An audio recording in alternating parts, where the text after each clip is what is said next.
स्वागत है भाई, स्वागत है, स्वागत है भाई, स्वागत है। मोदी जी को जय श्री राम, मोदी जी को जय श्री राम। स्वागत है भाई, स्वागत है, स्वागत है भाई, स्वागत है, स्वागत है भाई, स्वागत है, स्वागत है भाई, स्वागत है, स्वागत है भाई, स्वागत है, स्वागत है भाई, स्वागत है। मोदी जी को जय श्री राम। स्वागत है भाई, स्वागत है। मोदी मोदी।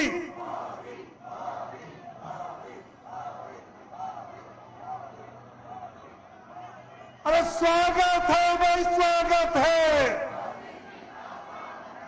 स्वागत है भाई, स्वागत है, स्वागत है भाई, स्वागत है। मोदी जी को जय श्री राम। स्वागत है भाई, स्वागत है,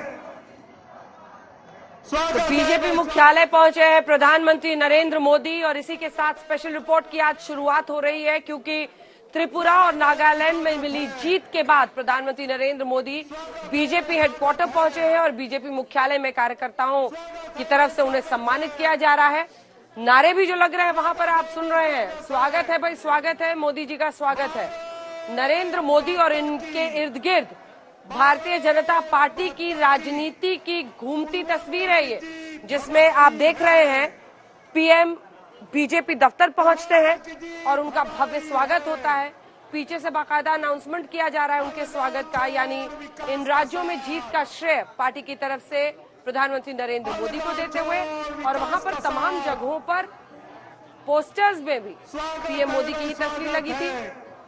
कार्यकर्ता सब सेल्फी मोड में, फोटो लेने के मोड में प्रधानमंत्री वहां से गुजरते हुए कार्यकर्ताओं का अभिवादन करते हुए आप देख रहे हैं बीजेपी अध्यक्ष जेपी नड्डा। प्रधानमंत्री ने ताबड़तोड़ प्रचार त्रिपुरा हो, मेघालय हो, नागालैंड हो, तीनों ही जगहों पर किया था। नागालैंड और त्रिपुरा में बड़ी जीत पार्टी को मिली है। 37 सीटें एनडीपीपी के साथ गठबंधन में नागालैंड में आई हैं, तो वहीं त्रिपुरा में भारतीय जनता पार्टी के गठबंधन ने 33 सीटें हासिल करके 31 का जो बहुमत का आंकड़ा है उसको पार किया है। पिछली बार हालांकि 36 थी, लेकिन कुल मिलाकर दोनों ही राज्यों में सत्ता में वापसी है। तो वहीं मेघालय में भी माना जा रहा है कि कॉनराड सांगमा के साथ मिलकर सरकार में बीजेपी शामिल हो ही जाएगी। इस जीत का श्रेय प्रधानमंत्री नरेंद्र मोदी को देती हुई पार्टी बीजेपी मुख्यालय की ये तस्वीरें साफ तस्दीक कर रही है इस बात का कि फूलों की बारिश उन पर हो रही है, सम्मान उनका कार्यकर्ता कर रहे हैं। और फिर साथ ही अनाउंसमेंट, गृह मंत्री अमित शाह उनके स्वागत के लिए वहां पर मौजूद है। और अब कुछ ही देर में प्रधानमंत्री का संबोधन होगा, जिसमें वो कार्यकर्ताओं का 2024 के पहले जोश बढ़ाएंगे, क्योंकि देखिए अभी तो ये तीन राज्यों के नतीजे आए हैं, और अगर ये 2024 की झांकी है तो 6 राज्य अभी बाकी है। 6 राज्य अभी बाकी है जिनमें चुनाव इसी साल होने वाला है 23 के पहले। और ये देखिए आप देख रहे हैं एक के बाद एक तमाम मंत्री बैठे हुए हैं पहले की कतार में। हरदीप पुरी को आप देख रहे हैं, और इसलिए आज अश्विनी वैष्णव, जय पांडा, हमारी भाई बहन, हमारी गजेंद्र शेखावत, तमाम किरेन रिजिजू को आप देख रहे हैं। देखिए बड़ा चेहरा उनका माना जाएगा, क्योंकि पूर्वोत्तर के, हालांकि खुद अरुणाचल प्रदेश के हैं, लेकिन पूर्वोत्तर के राज्यों में जब जब चुनाव होता है वो सक्रिय रहते हैं और सबसे बड़े ब्रांड एम्बेसडर पूर्वोत्तर में, नॉर्थ ईस्ट में बीजेपी के वो माने जाते हैं। प्रधानमंत्री का संबोधन अब से कुछ ही देर में होने वाला है। आरके सिंह को आप देख रहे हैं, सभी मंत्री पहले की कतार में मौजूद हैं। और बीजेपी मुख्यालय में प्रधानमंत्री आज क्या बोलते हैं इस पर नजर रहेगी, क्योंकि विपक्ष लगातार उनको कोसता रहा है और मोदी का फोकस जीतने पर रहा है। तमाम जगहों पर वो गए हैं। प्रधानमंत्री नरेंद्र मोदी ने इन सभी जगहों पर प्रचार के जरिए जनता के बीच अपनी पैठ बनाई है, एक विश्वसनीयता, एक लोगों का भरोसा। इसी के साथ आपको बता दें कि चाहे वो त्रिपुरा में मानिक साहा के नेतृत्व में जो इस बार बीजेपी चुनाव लड़ी है वहां पर उनकी जीत हो, या फिर एनडीपीपी के गठबंधन के साथ जहां नेफ्यू रियो सीएम बनेंगे, एनडीपीपी के वो हैं, लेकिन बीजेपी साथ में लड़ी है और बीजेपी का स्ट्राइक रेट बेटर है एनडीपीपी से। 20 सीटों पर वो लड़े, 12 सीटों पर बीजेपी ने जीत हासिल की है और 21 सीटों पर 40 में से एनडीपीपी ने। तो कुल मिलाकर जो परफॉर्मेंस है, जो स्ट्राइक रेट है, माफ कीजिएगा, 25 सीटों पर एनडीपीपी वहां जीती है। स्ट्राइक रेट बीजेपी का अच्छा रहा है अपने गठबंधन के साथी के साथ। लेकिन मेघालय में टीएमसी ने इस बार अच्छी एंट्री की है 5 सीटों के साथ, हालांकि उन्हें उम्मीद ज्यादा की थी। ये देखिए, नागालैंड को जब आप देखते हैं तो एनडीपीपी प्लस 37 है। कांग्रेस यहां पर 0 पर अटकी है।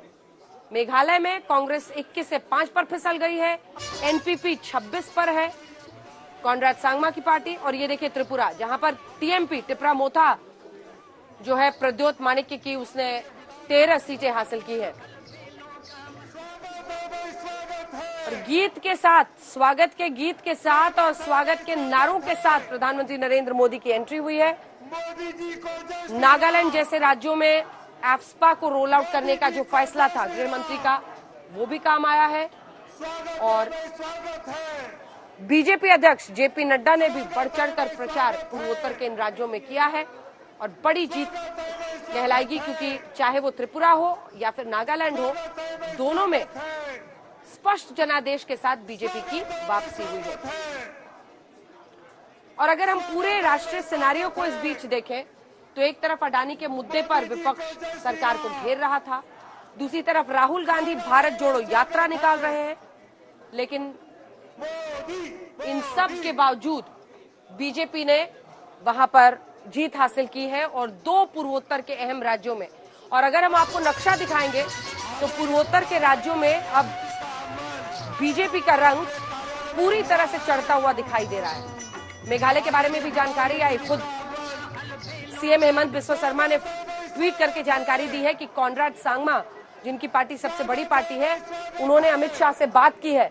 यानी वहां पर भी गठबंधन के में एक बार फिर से पुराने अरेंजमेंट पर पहुंचती हुई और सरकार में शामिल होती हुई बीजेपी दिखाई दे रही है। प्रधानमंत्री नरेंद्र मोदी अब आगे बढ़कर अपने कार्यकर्ताओं के बीच में पहुंचेंगे। पूर्वोत्तर में प्रचंड जीत के बाद ये प्रधानमंत्री नरेंद्र मोदी का संबोधन होगा। हमारे 2 सहयोगी इस वक्त हमारे साथ जुड़ रहे हैं, आइए सीधा उनका रुख कर लेते हैं, क्योंकि कुछ ही देर में मुझे लगता है कि पीएम का संबोधन शुरू हो जाएगा। हिमांशु मिश्रा और चित्रा हमारे साथ जुड़ी हुई हैं। हिमांशु, पास ही में खड़े हैं, अब मुझे लगता है कि अब बस भाषण की शुरुआत। देखिए, त्रिपुरा में वापसी करना, नागालैंड में वापसी करना, बल्कि पूरे पूर्वोत्तर में एक्ट ईस्ट पॉलिसी का बीजेपी का असर दिख रहा है पीएम नरेंद्र मोदी के नेतृत्व में।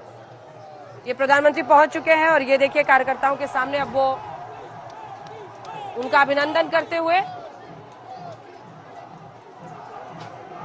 हुजूम है वहां पर कार्यकर्ताओं का। बीजेपी दफ्तर, ये दिल्ली की तस्वीरें। और अब ये एक प्रथा चल पड़ी है, हमेशा जब भी राज्यों में जीत होती है प्रधानमंत्री बीजेपी हेडक्वार्टर में जाते हैं और वहां पर वो कार्यकर्ताओं को संबोधित करते हैं।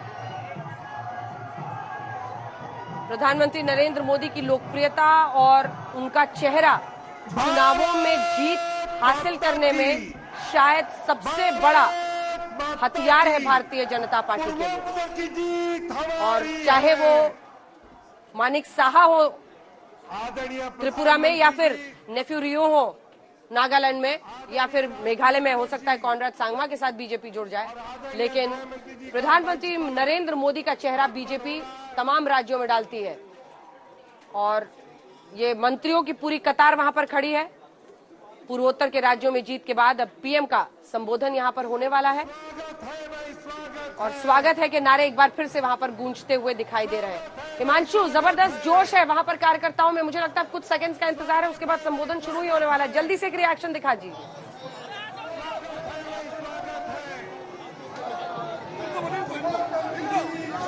यार वो लाइव कर दरअसल वहां पर आवाज पहुंचना मुश्किल है इस वक्त, क्योंकि शोर बहुत ज्यादा हो रहा है और कार्यकर्ताओं में बीजेपी का शोर इसे कहिए, जहां पर विपक्ष कमजोर नजर आ रहा है। क्योंकि कांग्रेस को आप नजर डालिए तो मेघालय में 21 से 5 पर फिसले हैं। हालांकि त्रिपुरा में 0 पर थे पिछली बार, इस बार 3 सीटें आई हैं। लेफ्ट के साथ गठबंधन किया था, 14 सीटें, 3 सीटें आई हैं अभी तक की जानकारी के मुताबिक। वहीं नागालैंड में 0 सीटें। तो बीजेपी के शोर के सामने विपक्ष कमजोर नजर आ रहा है, ये साफ दिखाई दे रहा है। लेफ्ट और कांग्रेस का गठबंधन भी शायद उसका फेल होना एक बहुत बड़ा संकेत है। प्रधानमंत्री ने यही अपने भाषण में भी वहां पर कहा था कि देखिए केरल में एक दूसरे से लड़ते हैं और मौका परस्ती देखिए कि यहाँ पर एक होकर लड़ते हैं। एवं सहकारिता मंत्री आदरणीय अमित भाई शाह जी से नम्र अनुरोध करता हूँ कि पुष्पमाला पहनाकर सबसे पहले स्वागत प्रधानमंत्री नरेंद्र मोदी का वहां पर गृह मंत्री अमित शाह कर रहे हैं। एक बड़ा लम्हा है और देखिए राजनाथ सिंह ने एक वक्त पर कहा भी था कि किस तरह से ये एक तरफ बीजेपी अध्यक्ष जेपी नड्डा, दूसरी तरफ गृह मंत्री अमित शाह, दोनों कर रहे हैं प्रधानमंत्री नरेंद्र मोदी का स्वागत। और इसी के साथ कार्यकर्ताओं में जोश 2024 के लिए भरने की भी कवायद शुरू होगी। और गृह मंत्री अमित शाह की भी भूमिका को अगर आप देखें तो नागालैंड में आफ्स्पा कानून को रोल आउट करने की शुरुआत करना शायद सबसे बड़ा कदम था, जिसकी वजह से भरोसा वहां के लोगों का जीतने में वो कामयाब रहे। अब अध्यक्ष जेपी नड्डा ये पारंपरिक वेशभूषा पूर्वोत्तर की देकर उनका स्वागत कर रहे हैं।